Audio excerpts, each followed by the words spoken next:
ఇక రాజపూజ్య అవమానములు అని సంఘంలో మనకుండే గౌరవ ప్రతిష్టలు ఎలా ఉంటాయి అనే దాన్ని మేషరాశికి రాజపూజ్యం 2, అవమానం 4. వృషభ రాశికి రాజపూజ్యం 5, అవమానం 4. మిథున రాశికి రాజపూజ్యం 1, అవమానం 7.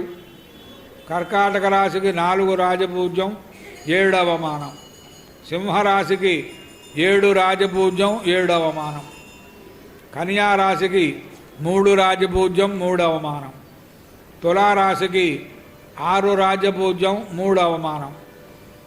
వృశ్చిక రాశికి 2 రాజపూజ్యం 6 అవమానం. ధనురాశికి 5 రాజపూజ్యం 6 అవమానం. మకర రాశికి 1 రాజపూజ్యం 2 అవమానం. కుంభరాశికి 4 రాజపూజ్యం 2 అవమానం. మీనరాశికి 7 రాజపూజ్యం 2 అవమానం.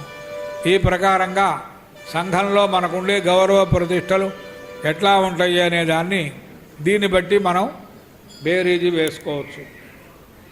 ఇక ఈ సంవత్సర ఫలమని అశ్విని, పుష్యమి, స్వాతి, అభిజిత్ ఈ నక్షత్రం వాళ్ళకి అలంకార ప్రాప్తి అంటే సువర్ణాభరణాలు కొనుక్కుంటారు. భరణి, ఆశ్లేష, విశాఖ, శ్రవణ ఈ నక్షత్రాల వాళ్ళకి అనారోగ్య భయం.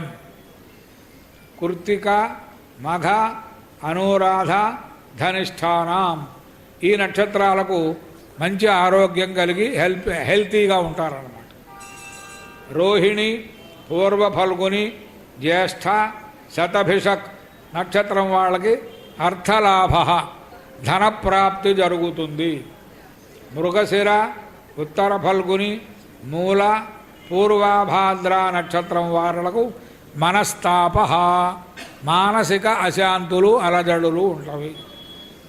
ఆర్ద్ర, హస్త, పూర్వాషాఢ, ఉత్తరాభాద్ర నక్షత్రం వారికి రాజమాన్యము ప్రభుత్వ లేదా ప్రైవేటు సంస్థలలో సన్మానం జరుగుతుంది. పునర్వసు, చిత్ర, ఉత్తరాషాఢ, రేవతీనాం యుద్ధ భయం ఈ నక్షత్రాల వాళ్ళకి యుద్ధ భయం ఉంటుంది అన్నారు. ఈ రకంగా రాజపూజ్య అవమానములు తెలుసుకున్నాం.